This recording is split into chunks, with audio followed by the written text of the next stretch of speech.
Bonjour ou bonsoir à vous tous. Nous sommes le samedi 24 août 2024. C'est le monde en 7. On fait le tour de quelques sujets de l'actualité de la semaine. Nous parlerons du Bénin pour évoquer l'arrestation d'un chroniqueur très critique du pouvoir. Nous évoquerons également le Gabon où les ministres sont contraints de passer désormais leurs vacances au pays.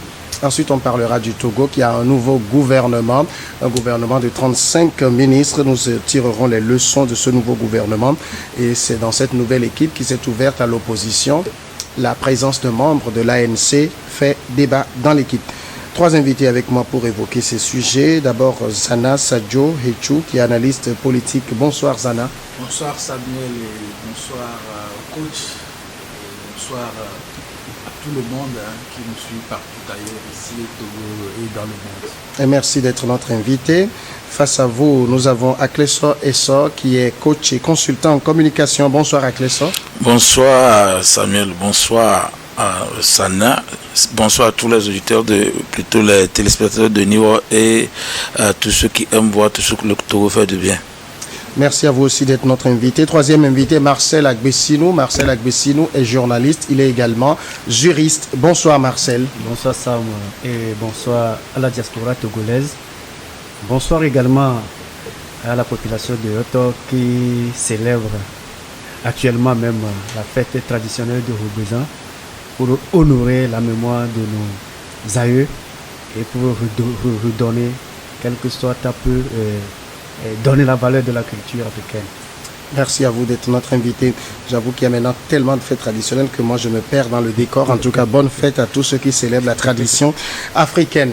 On commence tout de suite par le Bénin. Au Bénin, c'est la polémique autour de l'arrestation du chroniqueur prénommé ou surnommé Frère Rumvi, cyberactiviste qui aurait été interpellé à Lomé au Togo avant d'être ramené au Bénin. Il est actuellement emprisonné en attendant l'ouverture d'un procès en octobre prochain. Cette affaire judiciaire du cyberactiviste et chroniqueur Steve Amoussou, de son vrai nom, en tout cas plus connu sous le pseudonyme de Frère Rumvi, pour ses critiques contre le régime en place, alimente l'actualité depuis quelques jours donc au Bénin. Jusqu'à lundi 12 août dernier, la plupart des Béninois ignoraient l'identité du mystérieux Frère Rumvi ainsi que l'endroit d'où il publiait quotidiennement ses chroniques. Eh bien, son arrestation a révélé au grand public son visage. Il s'appelle Steve Amoussou. Ses proches dénoncent un enlèvement. Selon les faits, Zana Sadio, c'est à Lomé au Togo où il a trouvé refuge depuis 2019 qu'il a été... On parle de kidnapping, d'enlèvement, d'arrestation. Finalement, le vrai terme, on ne le sait pas, mais c'est ici qu'il aurait été pris pour être ramené au Bénin et présenté à la justice. Moi, je pense qu'il y a beaucoup d'éléments qui sont rapportés, qui sont des contre-vérités. Le frère Rumvi, ou bien M. Steve Amoussou, alias Frère Rumvi, il n'a jamais été réfugié politique, il n'a pas le statut de réfugié politique. Ça, c'est de 1. Vous allez voir que dans les premières heures où son arrestation a été annoncée, on parlait de kidnapping de réfugiés béninois au Togo. Deuxièmement, il n'a jamais été journaliste, ce n'est pas un journaliste. Donc, c'est un individu, un béninois, qui a volontairement s'est installé au Togo et qui s'adonnait, n'est-ce pas, à des chroniques et critiques acerbes concernant les autorités béninoises. Et si vous allez sur sa page Facebook, ou bien si vous suivez un peu les éléments qu'il colporte dans ce que vous appelez ces chroniques, mais je pense que c'est tout sauf du journalisme. Je pense que dans notre pays, ici au Togo, il y a une limite, ou bien il y a des bornes à ce qu'on appelle la liberté d'expression. Et donc, lorsqu'on en vient au fond même de l'affaire, qui consiste à dire qu'il a été kidnappé, etc., je pense que les éléments plus sérieux orientent plutôt vers, disons, qu'il a été piégé par ses propres amis sous forme de règlement de compte. Mais on ne sait pas par quelle alchimie il s'est retrouvé sur le territoire béninois. Mais il faut savoir que les autorités, en tout cas les autorités béninoises ni les autorités togolaises ne sont en rien impliquées à son arrestation pour dire qu'ils sont venus l'arrêter au Togo. Il a été piégé par ses propres amis. Je ne sais pas. Je ne sais pas si vous vous rappelez un peu du cas similaire concernant Jean-Paul Omolou. Dans les premières heures de son arrestation, on a voulu présenter cela comme un kidnapping au Ghana pour donner une autre tournure à l'affaire. Donc c'est toujours comme ça. On essaie de susciter de l'indignation dans l'opinion alors que les faits réels sont là et ne tarderont pas à être présentés au niveau lorsque le procès va s'ouvrir le 7 octobre prochain. Donc, il s'agit aujourd'hui de dire que, bon, il est arrêté pour des faits qui lui sont reprochés. Kidnapping, je ne pense pas. Kidnapping, je ne pense pas. Mais toujours est-il qu'il est arrêté au Togo. Non. Être arrêté en tout cas, Togo, c'est ce qui est rapporté. Vous savez, s'il était arrêté au Togo, cela veut dire quoi? Ça veut dire que les policiers béninois sont venus l'arrêter ou bien les policiers togolais l'ont arrêté. On parle de 4 individus qu'il aurait appréhendés alors qu'il était sorti de chez lui pour acheter un article en face, dans une boutique en face de sa maison, qu'il aurait appréhendé. Disons plutôt que ses amis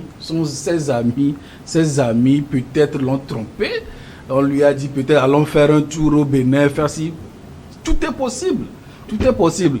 Mais vous verrez que si c'était le cas, les autorités togolaises allaient tout de suite prendre position, allaient tout de suite s'indigner.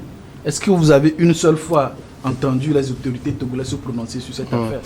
Quand même, le Togo n'est pas un pays voyou, le Bénin non plus n'est pas non plus un pays voyou. Donc, il s'est retrouvé sur le territoire béninois. Il a fait confiance aveuglément à ses amis. Ils l'ont amadoué, sont allés sur le territoire béninois et ils l'ont livré tranquillement à la police, aux autorités béninoises. C'est ce qui s'est passé. Est-ce que c'est comme ça, avec les solutions, que vous faites la lecture de cet événement?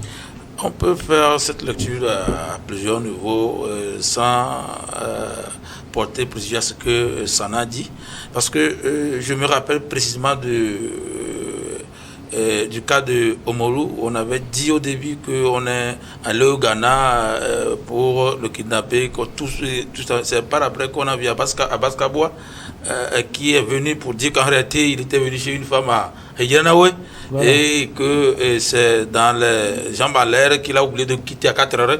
On l'a TV. Donc, d'une manière ou d'une autre, et ça a changé la version qu'on avait. On avait même dit que le gouvernement, avec des machinations partagées par temps.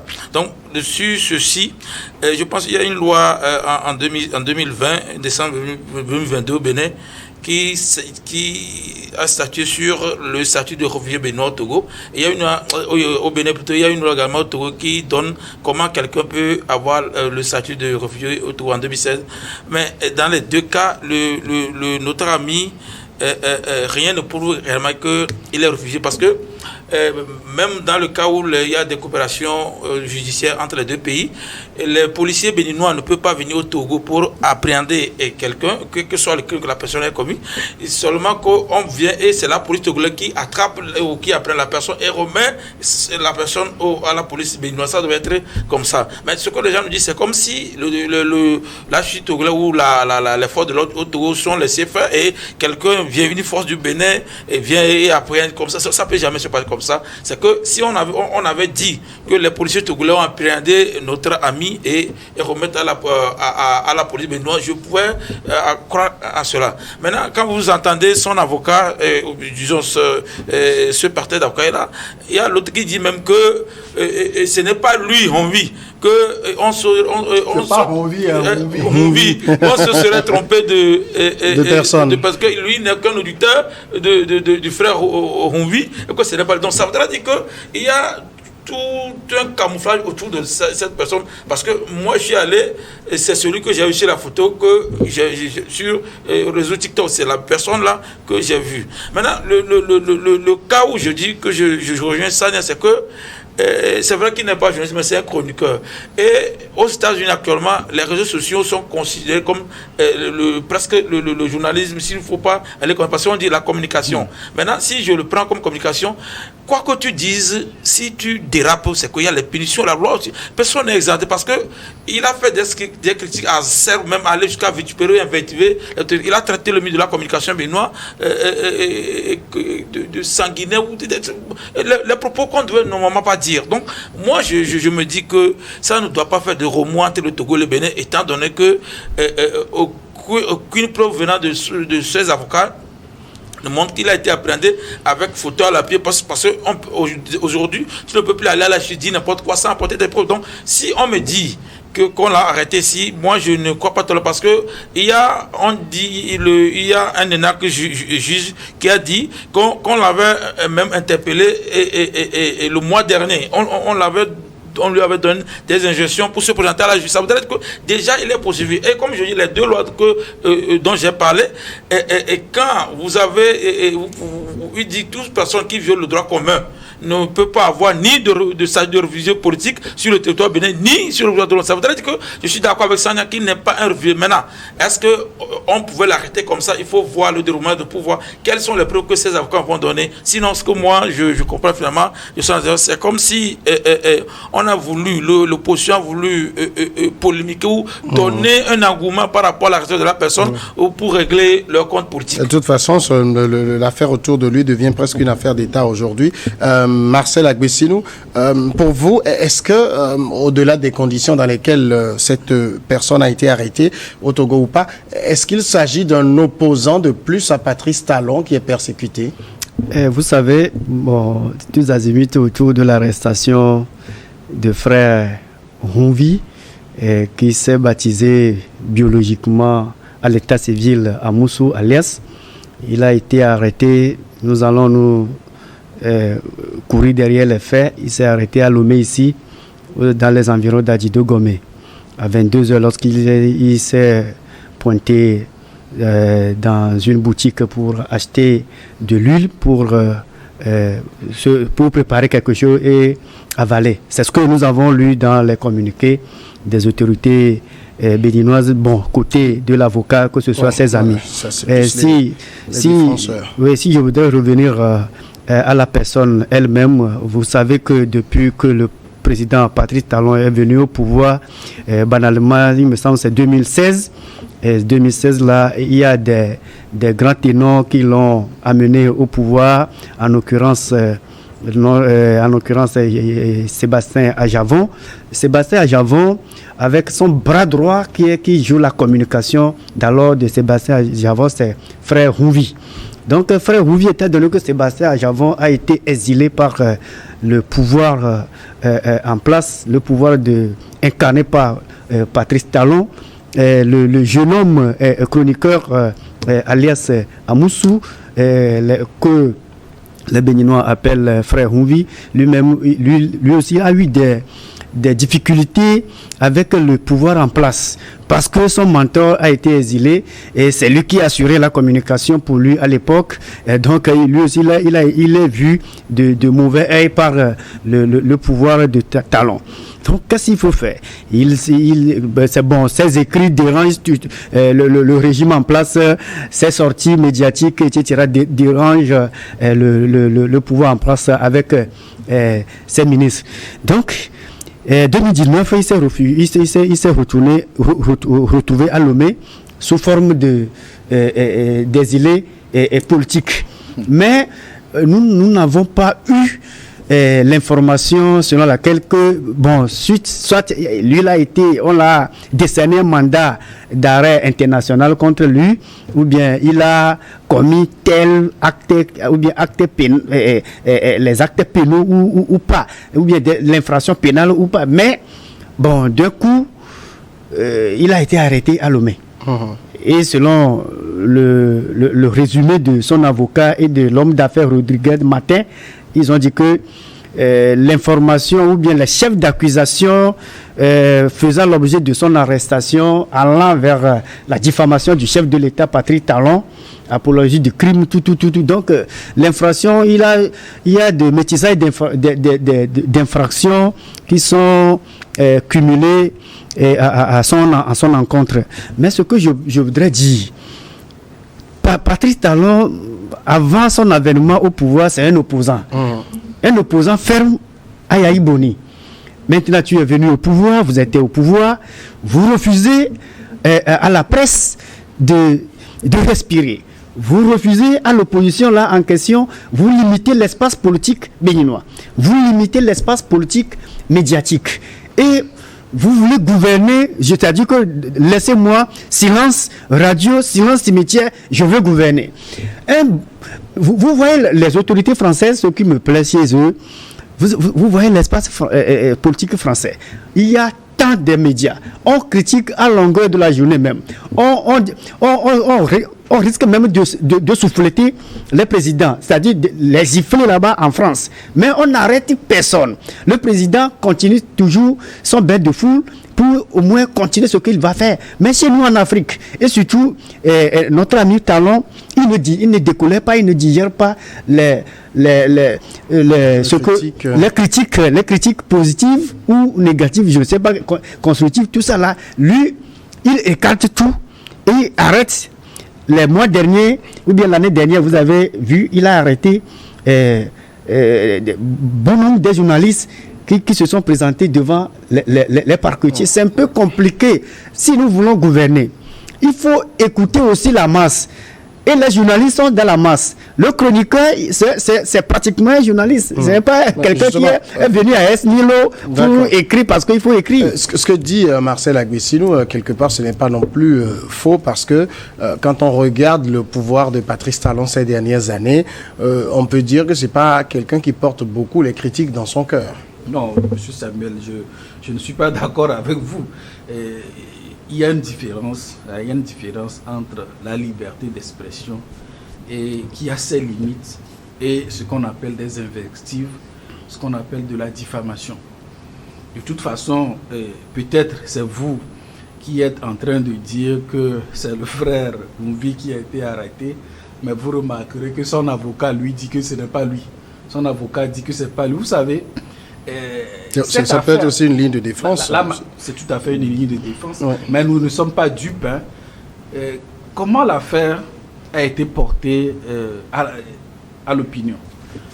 On nous dit que voilà un véhicule officiel béninois, c'est comme ça l'information a été portée la nuit là, qu'un officier, un véhicule 4x4 d'immatriculation béninoise, plaque bleue, donc ça veut dire plaque officielle, est venu kidnapper le gars, etc. Mais lorsque vous analysez les faits même, c'est invraisemblable. Vous voyez des agents de renseignement venir opérer, béninois venir opérer sur le territoire togolais et ils vont faire la connerie d'utiliser un véhicule officiel béninois. C'est-à-dire c'est invraisemblable. Déjà l'objectif, c'était de susciter l'indignation, de provoquer peut-être une crise diplomatique. Ensuite, qu'est-ce qu'ils ont dit dès le soir là? Que le frère Mouvi a été arrêté. Selon les informations que moi j'aurais, et dont je crois que coach a donné quelques bribes, le monsieur, il a été arrêté pour des faits qui n'avaient rien à voir avec ce dont on parle. Au départ, c'était un individu qui a été arrêté sur le territoire béninois, remis à la police. Mais à la surprise des autorités judiciaires, voilà M. Martin Rodriguez qui annonce qu'on a arrêté frère Mouvi. Et c'est ça qui a mis le flair aux autorités judiciaires que, mais si un opposant de taille tient ce discours qu'il a été arrêté, est-ce que ça veut dire que c'est lui? Tout de suite, les recoupements ont été faits. Le timbre de sa voix, de la personne qui a été arrêtée, la voix de la personne qui s'amusait, parce que ça là, ce n'est pas, on n'appelle pas ça du journalisme. Et le parti de M. Sébastien Ajavon, son responsable chargé de l'information de la com, s'appelle Abalo Doklam. l'individu Steve Amoussou, je n'ai jamais entendu qu'il a été un communicant de Sébastien Ajavon. C'est un individu qui s'amusait à dire tout et rien. Et un journaliste ne se cache pas derrière un pseudo pour ce genre d'attaque. Un journaliste professionnel ne fait pas. Le monsieur, c'est un monsieur qui a pris des risques. Il n'a pas eu le courage d'afficher sa personne pour qu'on associe le nom à la personne. Donc, lui-même, il se reprochait quelque chose. Je ne vous vois pas en train de vous cacher derrière un nom fictif pour faire la chronique politique. Moi, je suis à la télé depuis 15 ans. Je ne vois personne ici le faire. C'est les gens qui font ça, qui utilisent parfois les numéros de l'extérieur, ça veut dire que vous-même, vous savez que vous avez quelque chose à vous reprocher. Donc, c'est ça. Et donc, c'est cette incohérence-là qui a donné le flair, premièrement, aux autorités judiciaires. Maintenant, lorsqu'ils voient que leur ligne de défense, maintenant, s'est retournée comme eux, c'est eux-mêmes qui ont dévoilé le frère Humbi, hein. C'est eux-mêmes, au départ, c'est un individu qui était recherché pour d'autres faits. Ses amis l'ont piégé, on a réussi à le faire venir sur le territoire bénin, qui a été appréhendé. Mais voilà, ces collaborateurs dans l'ombre politique, peut-être, c'est eux qui ont premièrement donné le nom du frère Humbi. Et donc, ben voilà, aujourd'hui, voyant qu'eux-mêmes, ils ont livré leur top, aujourd'hui, ils reviennent en arrière pour se détracter vis-à-vis de leur ligne de défense. Ah, ce n'est pas le frère Humbi, etc. Dans tous les cas, si on prend, comme je le disais, Zana a un peu feinté ma question, mais si on prend le cas Talon, si c'est le frère Humbi, avec les chroniques acerbes qu'on lui connaît, c'est un gros poisson pour lui. Il se débarrasse de quelqu'un là. En réalité, non, parce que, comme je le dis, vous voyez, je pense que nous faisons d'une scène banale une scène politique. En réalité, et je suis ici, et sur nous, je fais le débat, que je suis responsable de tout ce que je dis, et qu'on m'appelle, c'est normal que quand je dérape un peu, et que vis-à-vis des lois du Togo, qu'on m'apprenne que je me justifie par rapport à cela. Vous voyez, et quand vous donnez ce que notre frère a dit tout aussi, prenons la scène, il dit que c'est comme ça, il est sorti pour payer les consoles là.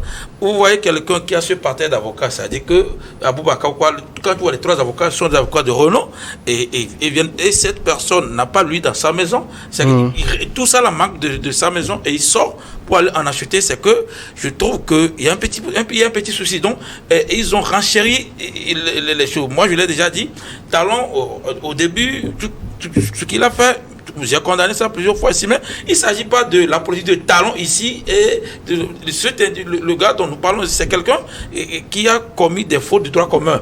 Et il y a la loi qui, pour le sévir, ce n'est pas par rapport aux opposants. Seulement, les opposants ont voulu faire de la récupération politique sur cette histoire, et ça le problème. Et comme moi, je le dis très souvent, en réalité, le pouvoir ne peut pas dresser la natte pour l'opposition. Ça, même dans aucune démocratie. Nous parlons même de la France. Quand nous parlons de Dominique Strauss-Kahn, on l'a piégé pour vous dire qu'il a voulu, notre révolution guinéenne, pour l'évincer, parce qu'il était la personne qui devait être. Donc, on a utilisé toutes les malices pour l'écarter. Donc, c'est ce que je dis, que nous devons comprendre ça. Seulement en Afrique, nous voulons que le parti au pouvoir fasse tout pour que nous ayons les mêmes chances. C'est pas comme ça. C'est vrai que Talon n'a pas, c'est pas un saint. Moi, mais dans ce cas, moi, je dis que jugeons le cas par cas, parce que d'ici, ce n'est pas Talon contre Humbi, vous avez dit c'est pas Humbi, mais c'est que, je l'ai déjà dit, on avait déjà lancé, il y a des chefs d'association contre lui, bien avant qu'il ne vienne se réfugier. Et je l'ai dit, il n'y a aucun papier, aucun document qui prouve que le Togo est donné réfugié à ce monsieur. Il n'est pas un réfugié donc c'est ça, je le dis. Comme moi, il ne l'a jamais été. Même la communication est protégée ou sanctionnée par le code de la presse et de la communication. Donc, si je le prends comme communicant ou chroniqueur, et qu'il assume ce qu'il a dit sur les médias, la diffamation, tu peux faire tout ce que tu veux dire, diffamer quelqu'un, mais assume quand la personne est sans justice. Donc c'est cela. Donc moi je pense que ici, on voulait d'abord, Sana l'a dit, créer un incident diplomatique entre le Togo et le Bénin, en sachant bien que Patrice Talon et le Fort Nassibé ne s'entendent pas depuis l'avènement de Madougou, comment on l'appelle là? C'est toi qui le dis, hein. Non, donc les gens ont voulu mettre de l'huile de feu pour qu'il y ait comme ça. Heureusement que aucune autorité togolaise n'a pas encore réagi pour dire quoi que ce soit. Moi, je le dis, en matière de diplomatie, le Bénin n'a pas le droit, ne peut pas venir apprendre quelqu'un sur le territoire togolais sans l'aval. Et c'est la police togolaise qui doit aller le faire remettre. Puisque ça, c'est comme ça se fait toujours en matière de diplomatie. Donc, pour répondre à ta question, je pense que ce n'est pas une vengeance de Patrice Talon envers son opposant, et ce n'est pas un opposant de plus dans les mailles de Talon, seulement que c'est un individu qui a commis les fautes du droit commun et qu'on le sanctionne par rapport à cela. En tout cas, l'individu appréhendé a été présenté à la criette. Les faits qui lui sont reprochés, on parle de harcèlement par voie électronique, incitation à la publication de fausses nouvelles et la provocation directe à la rébellion. C'est des faits graves. Il a été déféré. Il est actuellement à la prison de Misérité où il attend une première comparution en octobre prochain. J'ai appris qu'il aurait été transféré à la prison de Ouidah. Bon, dans l'article, moi, j'ai lu Misérité, là où se trouve Rekia Madougou et le professeur de droit également. Oui. Mais ce que je voudrais dire dans cette arrestation encore, je peux dire que les chefs d'accusation sont un peu lourds. Oui. Donc, bon, si nous allons nous en tenir aux faits, et l'une des accusations, je peux dire que le mis en cause peut toutefois écouper au moins 20 à 25 ans de prison. Parce que ça relève maintenant ça sort de délit. Et ça tombe dans ce que nous appelons crime. Donc en crime, il n'y a pas de garant. Hadi Loïsel, en crime, il n'y a pas de garant. Donc il va répondre de ses actes si effectivement les faits sont tangibles. Vous savez mieux que moi qu'une infraction, si on dit qu'une infraction est constituée, il faut l'élément matériel, l'élément psychologique et l'élément légal. Donc là, je sais pas si effectivement le gars il a été pourchassé et inculpé par ces actes de droit commun tels que notre coach vient de le dire, mais en matière pénale c'est un peu compliqué. Si il veut déstabiliser le pouvoir, s'il fait apologie de crime ou bien de diffamation, il diffame le président Talon avec ses ministres. Bon, on va étudier au cas par cas avec son conseil ou bien ses avocats, je voudrais dire. Mais ce qui me dérange un peu, tout à l'heure, vous venez, mes co-débatteurs viennent d'étaler des arguments, bon, peut-être peu reluisants, en disant que il n'a jamais été fait l'objet de poursuites par les autorités béninoises, que bon, peut-être c'est passé qui le rattrape aujourd'hui. Non, c'est pas ce donc, que moi je suis en train de résumer. Le Bénin il y a des chefs d'accusation qu'on a lancés avant qu'ils ne quittent le Bénin pour venir au Togo, c'est moi j'ai dit. Mais nous on n'a pas appris effectivement ce que vous venez de dire. Ce que véhiculent les réseaux sociaux et la presse béninoise, c'est que c'est quelqu'un qui a été victime de sa sortie médiatique à l'égard des autorités en place. Donc, il s'est réfugié au Togo. Mais, selon les dispositions combinées que vous venez de citer, la loi numéro 2022-31 du 20 décembre 2022 portant statut des réfugiés et des exilés en République du Bénin. Et par rapport l'opposé à notre disposition aussi, la loi de 2016, j'ai jamais vu que les deux nations ont lancé un mandat d'arrêt ou bien un Interpol. C'est là où ça me prête un peu à confusion que effectivement. Non, je vous rejoins. Jamais arrêté. Oui, je vous rejoins. Non, je vous rejoins. Je vous rejoins. Moi, avant de venir sur ce plateau, j'ai pris le soin de demander un peu à des autorités compétentes si le monsieur était vraiment réfugié. Il n'a jamais été réfugié politique. Ça, vous pouvez aller chercher après l'émission. Non, c'est ce que pas un réfugié politique. C'est ce que je dis. Je suis en train. Là, rassurez-vous, il n'est pas un réfugié politique. C'est ce que le fait d'insulter quelqu'un, c'est-à-dire on a aujourd'hui la facilité d'appeler quelqu'un opposant. Juste parce que j'ai la possibilité, j'ai accès à Internet, j'ai accès aux réseaux sociaux, je commence par invectiver les autorités politiques. Bon, je suis un opposant comme ça, quoi. Donc c'est comme ça on devient opposant. On prend le micro, on insulte un ministre. Ouais. Laissez Marcel terminer, on va changer de sujet. Ouais. Non, c'est trop facile. Il n'a jamais été opposant. La diffamation a été prescrite par différents codes pénaux. Il y a le code pénal togolais prohibe aussi la diffamation. Donc c'est ça que nous appelons devant les parquetiers, le ministère public, la citation directe. On te cite sans que le dossier ne passe pas l'instruction, tu t'atterris directement. De toute façon, même s'il était réfugié, à supposer qu'il l'était, il y a des règles. Il ne pouvait pas rester dans le pays et faire un certain nombre de choses dans son pays d'origine. Effectivement, si tu es réfugié, si tu as statut de réfugié dans un autre pays, selon les dispositions là que je venais de citer, les dispositions combinées là, 2022-31 du 20 décembre 2022 au Bénin portant statut des réfugiés, si on te poursuit pour des faits que tu es recherché à cause de certains faits au Bénin, arrivé au pays d'accueil, exemple le Togo, normalement tu ne devais plus répéter les mêmes choses. Si tu répètes les mêmes choses, donc tu tombes directement sur le coup de la loi. D'accord, messieurs, c'est une affaire à suivre de près. On en parlera ici avec l'évolution. On va passer maintenant du côté du Gabon, évoquer donc cette décision prise par le président gabonais, le général Clotaire Guibris, qui a donc aujourd'hui demandé donc au courant de la semaine dans un communiqué, il est désormais interdit aux ministres de sortir du pays pour passer leurs vacances à l'étranger. Il faut rappeler que les ministres gabonais ont droit à 1 semaine de vacances. Le président de la transition, Oligui Nguema, les invite plutôt à rester proches des populations pour mieux écouter leurs doléances et s'imprégner de leurs conditions de vie. Et les ministres, donc, ont préparé leur congé en fonction. Est-ce que c'est une décision à quelle sorte qu'il faut saluer? Bon, moi, je me dis, par rapport aux Gabonais, est-ce que cette décision change quelque chose dans leur vécu quotidien? Non.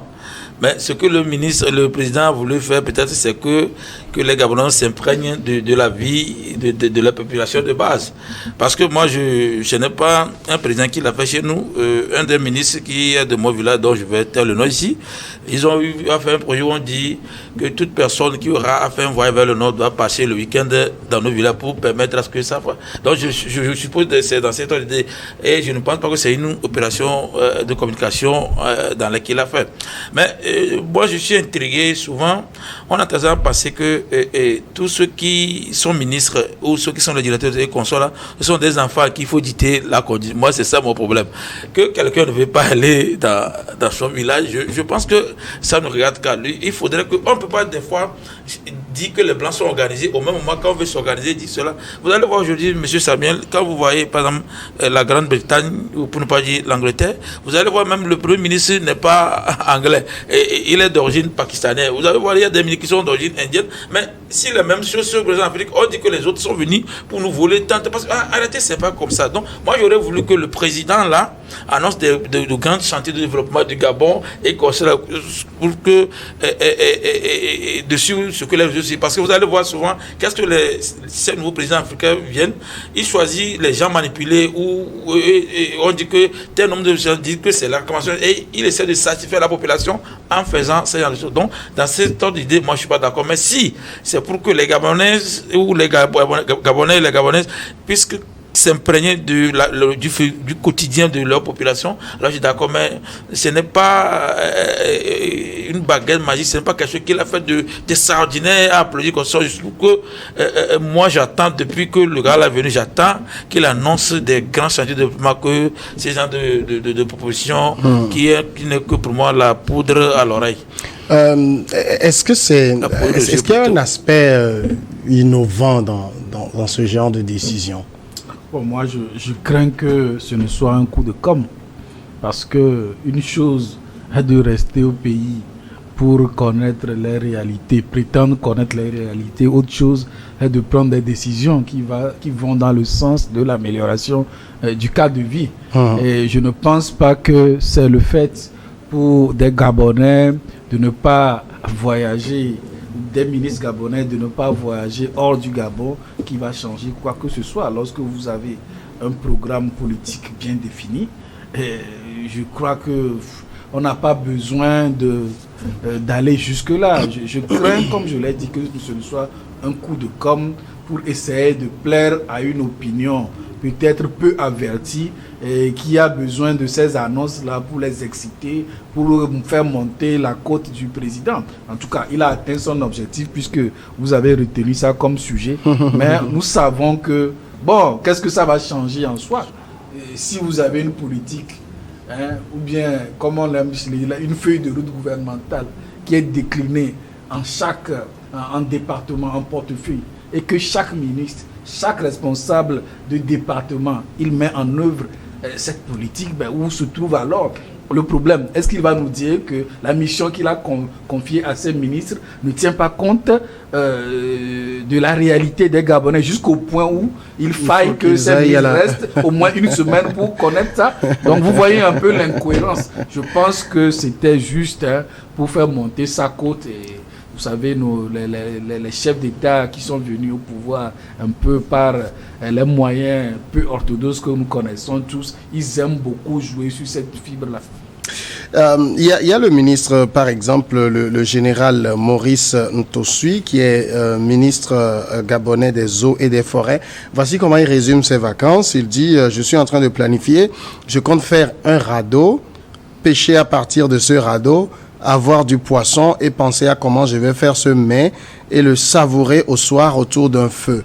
J'ai vraiment hâte de cette aventure. En quoi ça profite aux Gabonais lambda?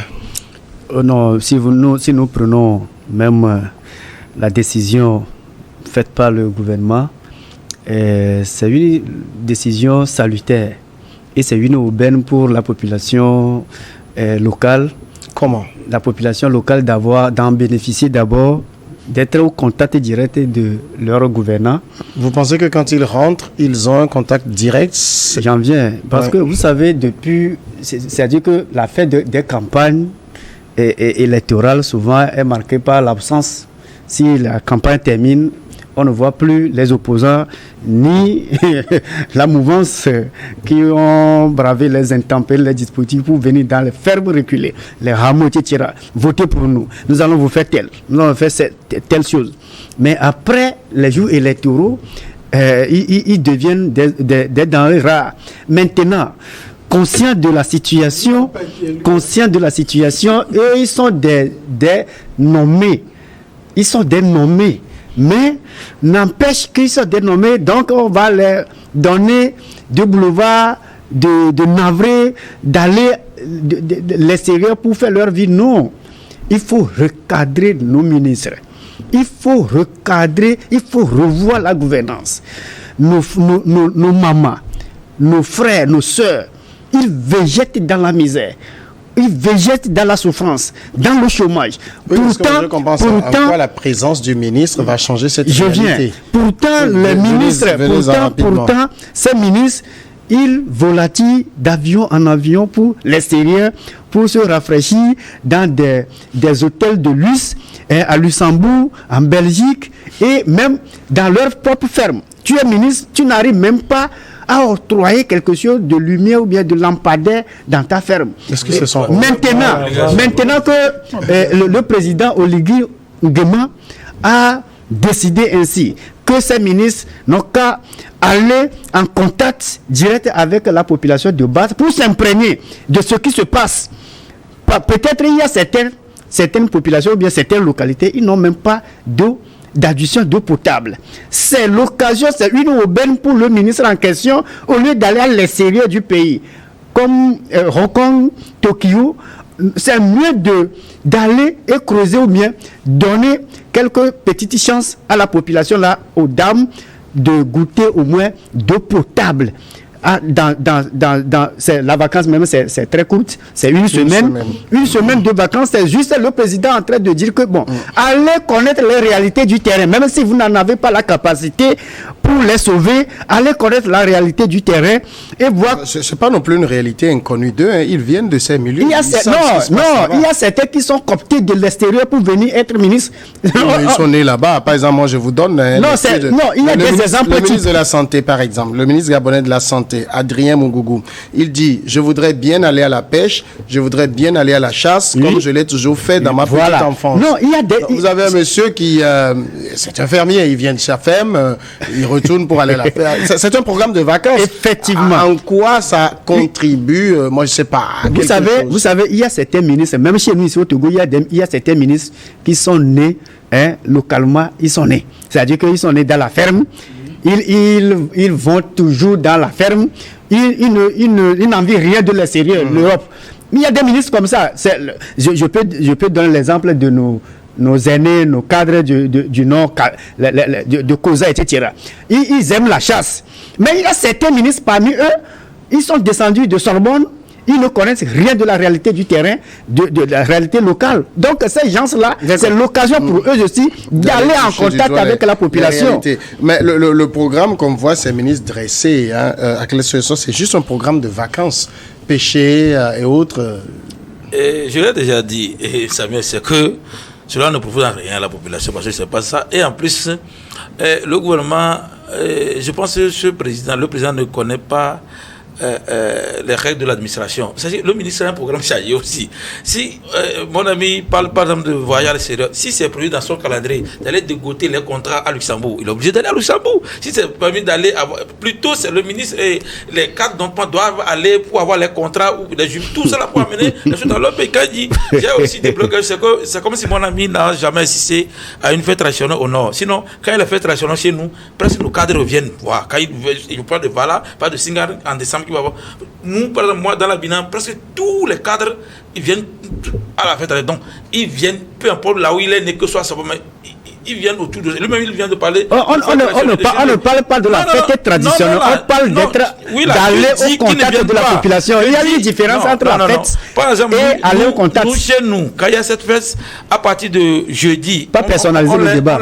Non, je ne fais pas. Pourquoi je dis, j'ai assisté l'année passée, je suis allé faire une semaine et voilà, pour aller dans les villages, pour voir la réalité. J'ai voulu me faire un projet dit la portée économique de voilà, par rapport à la population. Chez nous, dans la Bina, par exemple, à partir de jeudi, il y a des journées de réflexion qui sont organisées dans chaque canton.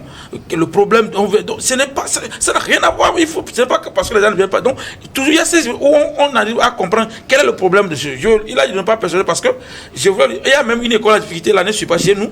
Tous les cadres ont cotisé, tout le monde a cotisé, on a mis l'établissement à plein, mais ils ne sont pas obligés de venir résider là-bas. C'est vrai qu'il y a l'exode rural, les conseils, je pense que peut-être le président a fauté de dire réellement ce qu'il veut.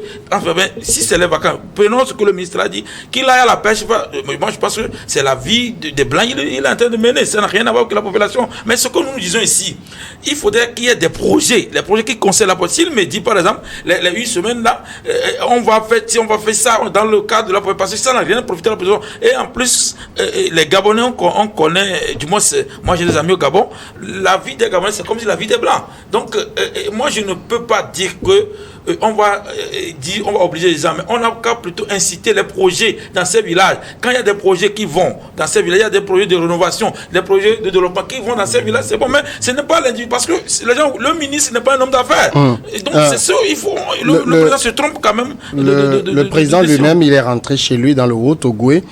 Il avait été filmé dans une soirée vêtu d'une chemise Mandela.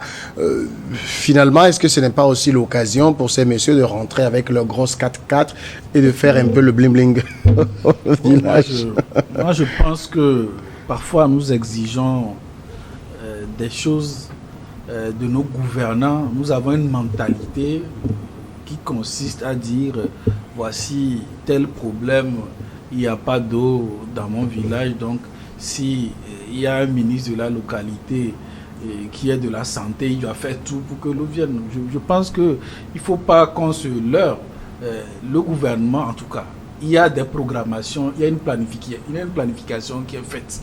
Donc, il ne revient pas à un ministre isolé d'aller se faire l'écho des problèmes de son village dans un conseil des ministres ou au gouvernement. Il y a une planification nationale qui est faite. Ouais. Et il faut que cette planification soit respectée. C'est-à-dire, nous sommes parfois dans des postures, des demandes qui justifient, n'est-ce pas, des détournements de fonds. Je ne vois pas un ministre aller, lui, sortir de sa poche le financement d'une route, etc. Donc, je crois qu'il faut qu'on soit juste. Il faut qu'on soit tout simplement raisonnable. Un gouvernement a un programme à dérouler. Ce programme est supposé s'imprégner des réalités du quotidien de la population. Et moi, je pense sincèrement que ce n'est pas le fait de demander à des ministres d'aller séjourner une semaine dans leur région d'origine ou bien dans leur village qui va changer quelque chose. C'est peut-être une manière de faire monter la cote du gouvernement au sein de la population. Mais quel est l'intérêt immédiat? Quel est l'intérêt immédiat pour un ministre d'aller pour faire quoi? En quoi ça va changer sa manière d'exécuter la feuille de route qu'il lui a assignée? Tout simplement. Marcel Agostino, à la fin de cette vacance, une semaine c'est court, on aura peut-être le temps d'apprécier, mais pour vous, les retombées, ça peut être quoi? Non, les retombées, il y a des retombées théoriques et des retombées pratiques. Les retombées théoriques, c'est-à-dire que le fait d'aller d'abord en contact avec la population de base, population locale, ça constitue une réflexion. Peut-être je suis d'une localité, je suis ministre d'une localité, parfois la localité est dans les oubliettes, la localité est reléguée, les activités les activités dans mon quartier ou bien dans mes hameaux sont relégués au calan grec. Donc c'est l'occasion pour un ministre d'être au contact avec les chefs traditionnels, les chefs couronnés, les chefs d'association, pour au moins collecter les informations fiables sur le terrain afin de voir quelles seraient les mesures appropriées, adaptées à ces réalités. Mais peut-être comme le dit Sana, chaque ministre ne va pas venir en conseil des ministres parler de son... Non, on ne peut pas. Il y a des besoins isolés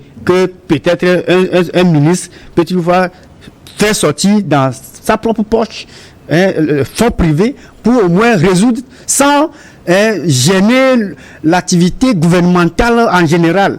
Mais dire que le ministre doit rester dans sa tour d'ivoire, laisser la population de base. Vous ne pouvez pas demander à un ministre dans les oubliettes et en même temps dire qu'il y a détournement de fonds. Voilà. Non, vous savez, vous ne comprenez pas. Voilà, le salaire d'un ministre, laissez-moi un personnel et sa famille. Une minute. Un ministre a des caisses noires. Un ministre a des caisses noires. C'est pour le ministère, les besoins du ministère. Le besoin là, je dis que est-ce que vous pensez que aller dans sa ferme, est-ce que c'est un pas prévu dans son budget, dans ses activités ministérielles? Mais ce que moi je voudrais, ce que je vois au-delà, ce que je vois au-delà de la décision du chef de l'État, Nguema, est que peut-être que son idée ne constituerait pas un corvée ou bien une punition à l'égard de ses ministres. Moi, je vais vous retenir dans vos différentes fermes. Allez là, au lieu d'aller à l'extérieur. D'accord. Merci. On va marquer la pause. C'est la première, c'est la seule pause d'ailleurs pour cette émission. Et on revient juste derrière pour la deuxième partie.